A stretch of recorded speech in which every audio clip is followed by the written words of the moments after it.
नमस्कार, भारत एट 7 में आपका स्वागत है। मैं हूं चंद्रशेखर जोशी। इस बुलेटिन में हम आपको विभिन्न राज्यों की खबरें बताते हैं, लेकिन आइए सबसे पहले आपको दिखाते हैं इस वक्त की हेडलाइंस। चुनाव से पहले बिहार में नीतीश मंत्रिमंडल का विस्तार। भाजपा के 7 विधायकों ने ली मंत्री पद की शपथ।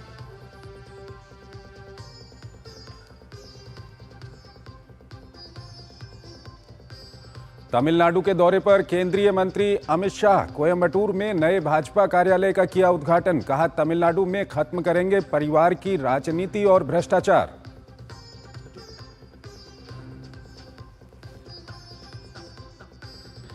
राष्ट्रपति द्रौपदी मुर्मू बागेश्वर धाम में सामूहिक विवाह समारोह में हुई शामिल। 251 नव दंपतियों को दिया आशीर्वाद।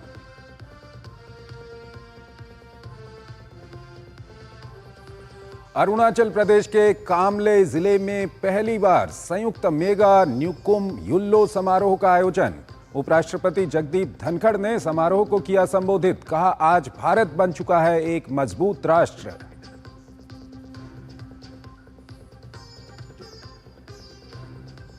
महाशिवरात्रि पर महाकुंभ में श्रद्धालुओं का महासमागम। आंकड़ा पहुंचा 66.5 करोड़ के पार। देश के अलग अलग ज्योतिर्लिंगों और शिवालयों में जलाभिषेक के लिए लगा शिव भक्तों का तांता।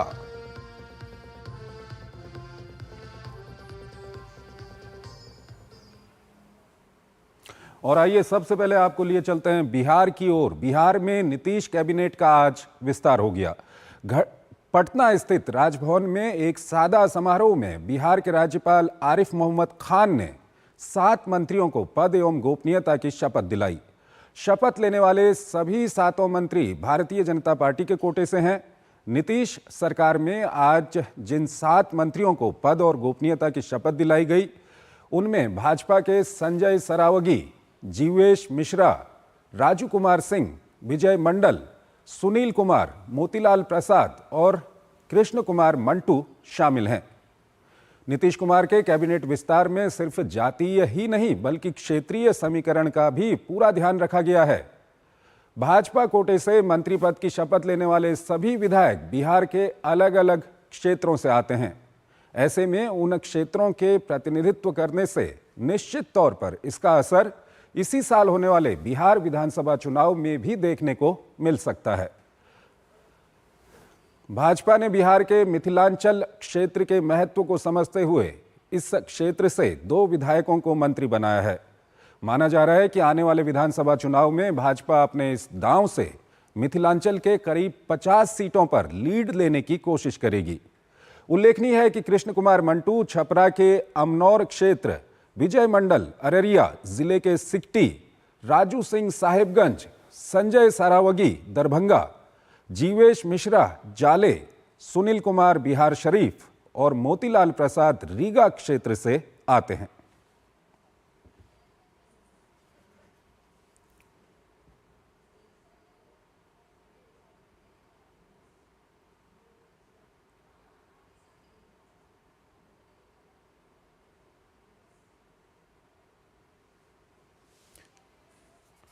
तो विभिन्न मंत्रियों के हम आपको नाम दिखा रहे हैं और नीतीश मंत्रिमंडल के ये नए चेहरे हैं जो बिहार के विभिन्न इलाकों से आते हैं और आने वाले विधानसभा चुनाव को ध्यान में रखते हुए सारे जो जातीय समीकरण हैं, साथ ही साथ क्षेत्रीय समीकरण हैं, उनका भी यहाँ पर ध्यान रखा गया है।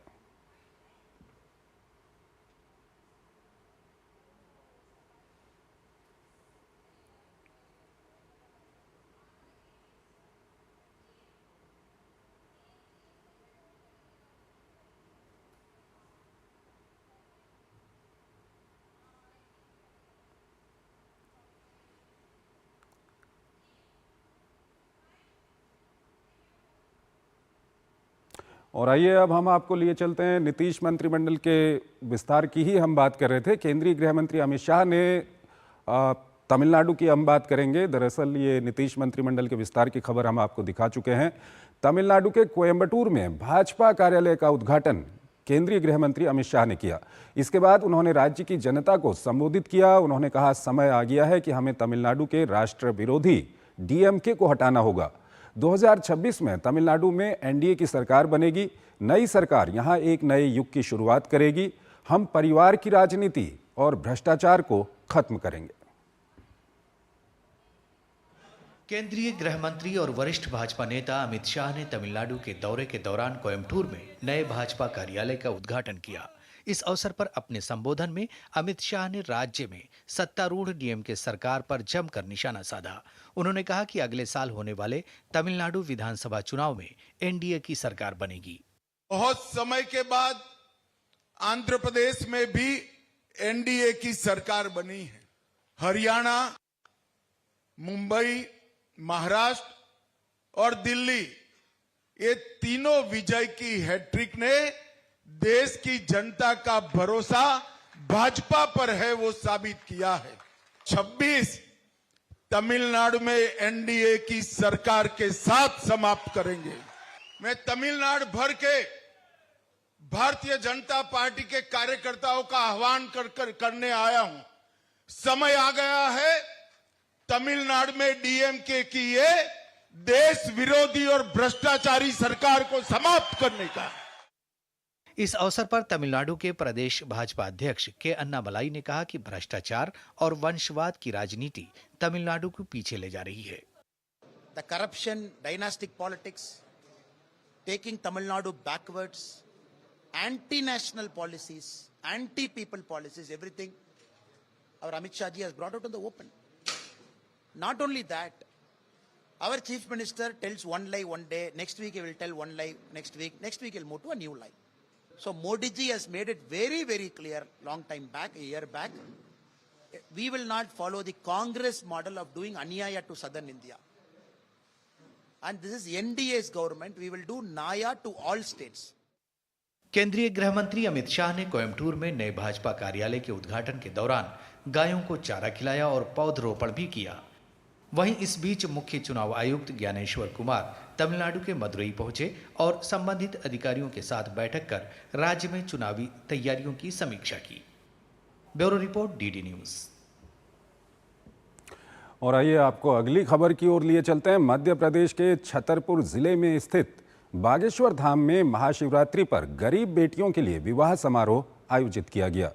राष्ट्रपति द्रौपदी मुर्मू ने इस सामूहिक कन्या विवाह समारोह में भाग लिया। इस अवसर पर मुख्यमंत्री मोहन यादव ने ऐलान किया कि राज्य सरकार की योजना के मुताबिक सभी जोड़ों को 51,51 हजार रुपये दिए जाएंगे। राष्ट्रपति द्रौपदी मुर्मू ने बुधवार को मध्य प्रदेश के छतरपुर जिले में स्थित बागेश्वर धाम का दौरा किया और सामूहिक कन्या विवाह समारोह में भाग लिया। राष्ट्रपति ने महिला सशक्तिकरण की बात करते हुए परिवार और समाज से महिलाओं को सशक्त बनाने की बात कही। साथ ही उन्होंने महिलाओं को स्वयं को शिक्षित और आत्मनिर्भर बनाने के लिए निरंतर प्रयास करने और सबल बनने का आह्वान किया। आज जब हमारे देश वुमेन डेवलपमेंट से वुमेन लेड डेवलपमेंट की ओर अग्रसर है, तो समाज के सभी लोगों का कर्तव्य बनता है कि वे बेटियों और बहनों को सबल और सक्षम बनाने में अपना योगदान दें, उनकी शिक्षा, स्वास्थ्य और सुरक्षा पर ध्यान दें। हमारे छोटे छोटे प्रयास हमारी बेटियों को सशक्त बनाएंगे।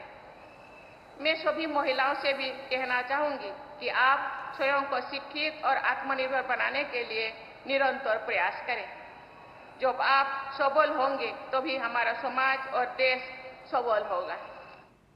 राष्ट्रपति ने कहा कि देश साल 2047 में जब अपनी आज़ादी की शताब्दी मनाएगा, तब हमने देश को विकसित राष्ट्र बनाने का लक्ष्य रखा है। एक ऐसा भारत जो न केवल आर्थिक रूप से बल्कि सामाजिक समरसता से परिपूर्ण हो। राष्ट्रपति ने कहा कि ऐसे भारत के निर्माण में संतों की महत्वपूर्ण भूमिका है। हमने भारत को वर्ष 2047 तक जब हम आजादी की शताब्दी मनाएंगे, एक विकसित देश बनाने का लक्ष्य रखा है। एक ऐसा भारत जो न केवल आर्थिक रूप से आत्मनिर्भर हो बल्कि सामाजिक समरसता से परिपूर्ण हो, पर्यावरण की दृष्टि से संवेदनशील हो, अपने आध्यात्मिक प्रकाश से विश्व समुदाय को राह दिखाने वाले हो। ऐसे भारत के निर्माण में समकालीन संतों की भी अहम भूमिका है। ये लोगों को सामाजिक एकता बढ़ाने के लिए और पर्यावरण संरक्षण के लिए तथा अपनी ऊर्जा को राष्ट्र निर्माण में लगाने के लिए प्रेरित करते रहते हैं। इस दौरान मुख्यमंत्री मोहन यादव ने भी सरकार की योजना का जिक्र करते हुए कहा कि इन सभी जोड़ों को राज्य सरकार की योजना के अनुसार 51,000 रुपए दिए जाएंगे। कई सारे संदेश इस विवाह समारोह में छिपे हुए हैं, जो आज के दृष्टि से भी हमारे लिए सबके लिए उपयोगी है। हमारी सरकार की भी योजना है महाराज जी कि जो विवाह करता है उसको हमारी सरकार के द्वारा भी 51,000 रुपया प्रति जोड़ा देने की हमारी भी अपनी भावना है। दूसरी तरफ बागेश्वर धाम के पीठाधीश्वर धीरेन्द्र कृष्ण शास्त्री ने देश के मंदिरों और मठों की दान पेटियों को गरीब बेटियों के लिए खोलने का आह्वान करते हुए कहा कि ऐसा हो जाता है तो भारत को विश्व गुरु बनने में देर नहीं लगेगी। ये ऐसा समारोह है जो जाति विषमताओं के खिलाफ लड़ने के साहस और संघर्ष को दर्शाता है। धाम में मौजूद लोग इसके साक्षी बने। Bureau report, DD news. खबरें अभी और भी हैं, लेकिन पहले एक छोटा सा ब्रेक लेते हैं।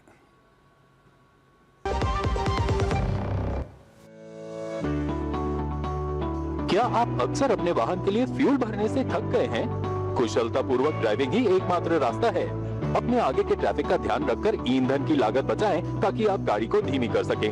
गाड़ी चलाने की गति प्रति घंटे 55 किलोमीटर से कम बनाए रखें। सही गियर और क्लच का इस्तेमाल करें। एयर कंडीशनर का कम इस्तेमाल करें। लाल बत्ती पर अपने वाहन को बंद कर दें। होशियारी से ड्राइव करें और अपनी बचत को बढ़ाएं। सस्ते वाले दाल मसाले स्वाद हुआ बेकार। MDH की हल्दी मिर्ची धनिया करे कमाल। ये रंग दे, ये खुशबू दे, ये तीखा, ये कम पड़े। क्या निराला MDH मसाला।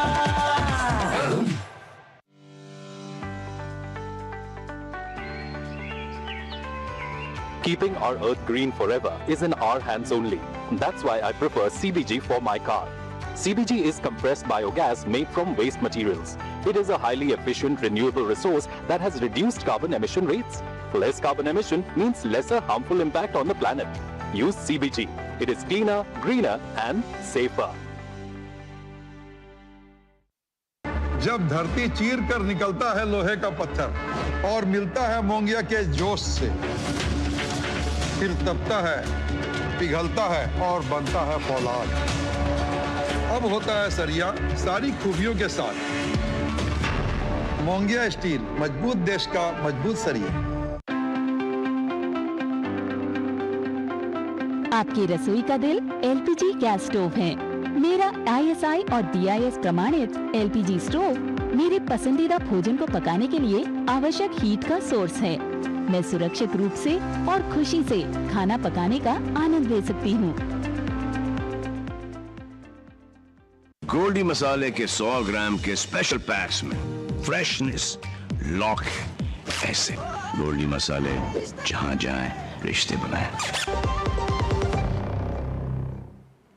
स्वागत है आपका ब्रेक के बाद, और आइए अब आपको लिए चलते हैं हम अरुणाचल प्रदेश की ओर। उपराष्ट्रपति जगदीप धनखड़ ने बुधवार को अरुणाचल प्रदेश के कामले जिले में न्योकुम युल्लो समारोह को संबोधित किया। इस अवसर पर केंद्रीय मंत्री किरण रिजिजू भी मौजूद रहे।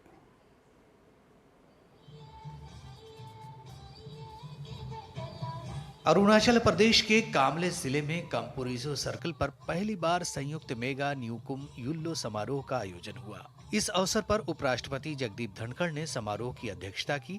साथ ही उपराष्ट्रपति ने माउंट एवरेस्ट पर चढ़ने वाली नीशी समुदाय की पहली महिला पर्वतारोही कबाक यानो को सम्मानित किया। कार्यक्रम को संबोधित करते हुए उपराष्ट्रपति ने कहा कि आज भारत एक मजबूत राष्ट्र है और भारत पर किसी की बुरी नजर नहीं हो सकती। हम कहीं भी देश में हों, हमारा सोच एक है। आज के दिन भारत एक मजबूत राष्ट्र है। भारत पर किसी की कुदृष्टि नहीं हो सकती। भारत के प्रधानमंत्री का दर्जा देश के बड़े नेताओं में है और आपका परम सौभाग्य है कि जिस व्यक्ति में आपने विश्वास व्यक्त किया उस व्यक्ति ने प्रधानमंत्री का विश्वास अर्जित किया। इस अवसर पर उपराष्ट्रपति जगदीप धनखड़ ने कहा कि कई दशक पहले भारत सरकार ने लुक ईस्ट नीति शुरू की थी, जबकि प्रधानमंत्री नरेंद्र मोदी ने इसे एक्ट ईस्ट में बदल दिया, क्योंकि सिर्फ देखना ही काफी नहीं है, कार्रवाई जरूरी है और जब कार्रवाई की जाती है तो हम उल्लेखनीय बदलाव देखते हैं। ये सभी अरुणाचल प्रदेश में प्रगति के संकेतक हैं। केंद्रीय मंत्री किरेन रिजिजू भी इस दौरान मौजूद रहे। Bureau report, DD news. और अरुणाचल के बाद आइए आपको लिए चलते हैं रांची की ओर। नमो बुक बैंक और खिलौना बैंक के बाद अब रांची के लोगों को रक्षा राज्य मंत्री संजय सेठ की पहल पर एक और सौगात मिली है। राज्यपाल संतोष कुमार गंगवार ने आज रांची में Namo e library and cyber peace community centre का उद्घाटन किया। ये रिपोर्ट देखिए। रक्षा राज्य मंत्री और रांची सांसद संजय सेठ अपने संसदीय क्षेत्र में विकास को लेकर लगातार पहल कर रहे हैं। रांची के लोगों को उनकी कोशिशों से नमो बुक बैंक और खिलौना बैंक के बाद अब नमो ई लाइब्रेरी की सौगात मिली है। रक्षा राज्य मंत्री सह सांसद संजय सेठ की पहल पर महाशिवरात्रि के पावन अवसर पर रांची में Namo e library and cyber peace community centre का शुभारंभ हुआ। राज्यपाल संतोष कुमार गंगवार ने Namo e library and cyber peace community centre का उद्घाटन करते हुए इस पहल के लिए श्री सेठ की सराहना की। उन्होंने भरोसा जताया कि इस केंद्र के खुल जाने से लोगों को काफी लाभ होगा। हम लाइब्रेरी की स्थापना करें और व्यवस्थित बनाने का काम करें, इससे ज्यादा से ज्यादा संख्या में बच्चे आ पाएंगे और अपनी समस्या अपनी बात रखकर समाधान कर पाएंगे।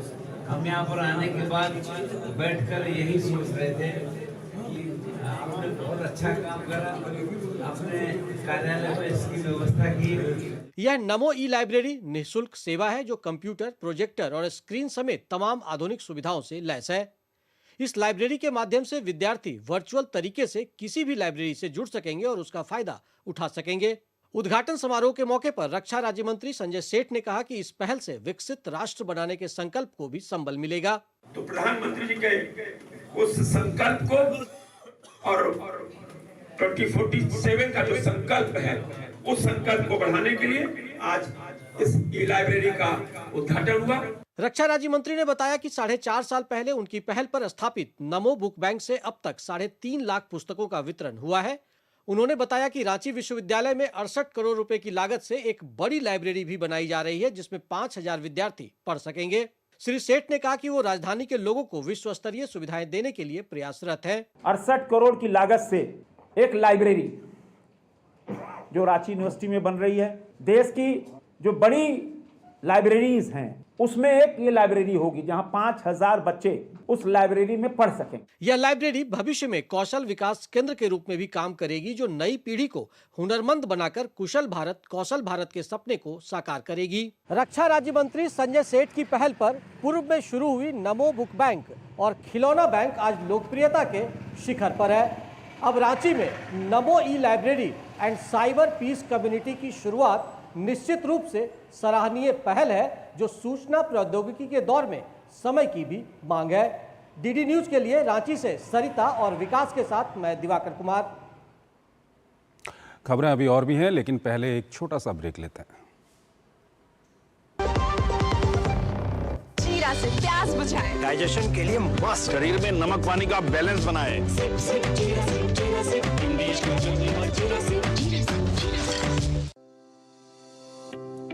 पैसा बचाना पैसा कमाने के बराबर है। अब मैं खुश हूँ कि मैं अपने पीएनजी स्टोव की वजह से हर महीने कुछ पैसे बचा सकती हूँ। जैसे ये 20 से 25% तक फ्यूल के उपयोग को कम कर देता है। मेरा पीएनजी स्टोव ISI मार्क के साथ 100% सुरक्षित भी है। इसके अलावा पीएनजी फ्यूल के रूप में पूरी तरह से जलता है, जिससे इसे पर्यावरण के अनुकूल फ्यूल के नाम से जाना जाता है। तो पीएनजी फ्यूल का उपयोग करें और मेरी तरह पैसे बचाएं।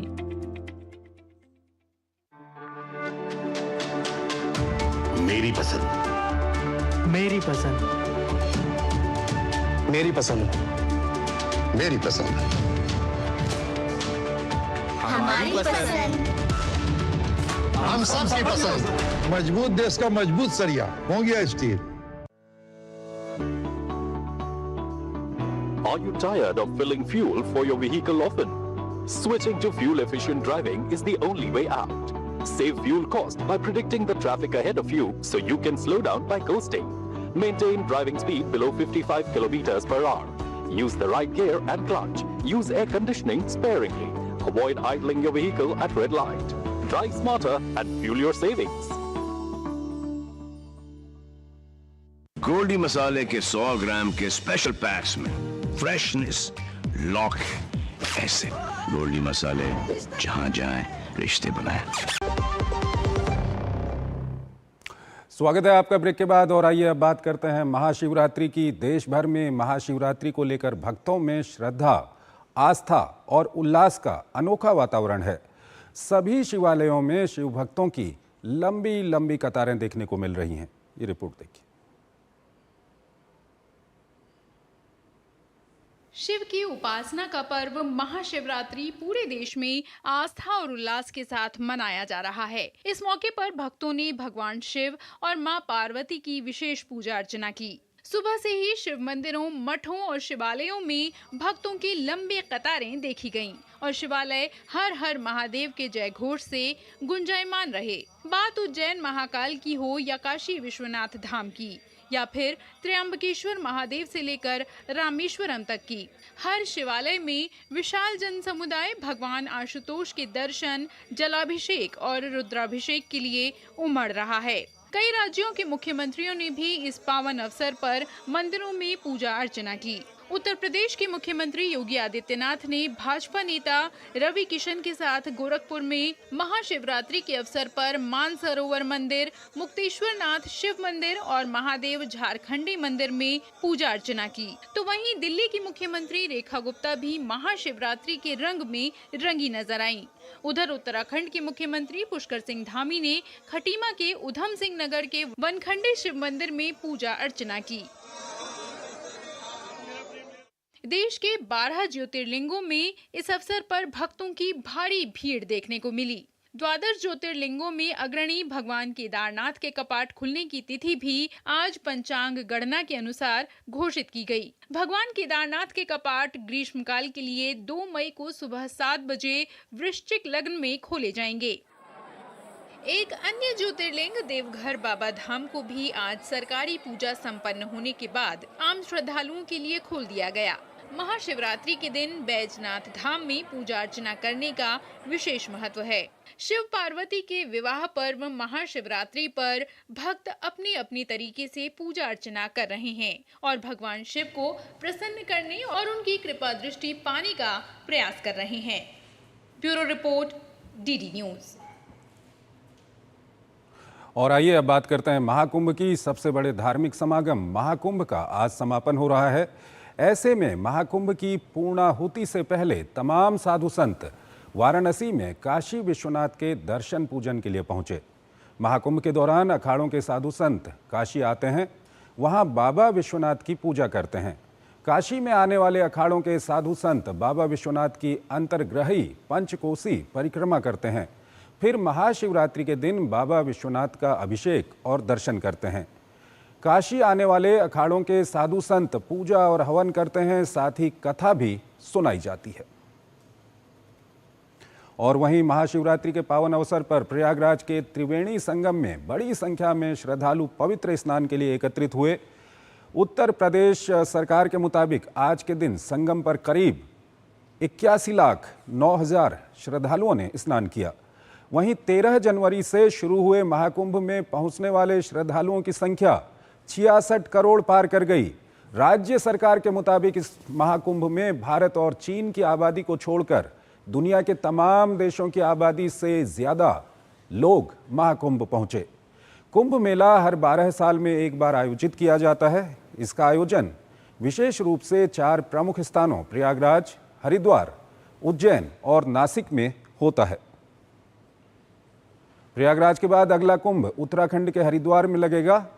अर्ध कुंभ मेला 6 साल में एक बार हरिद्वार और प्रयागराज के तट पर लगता है।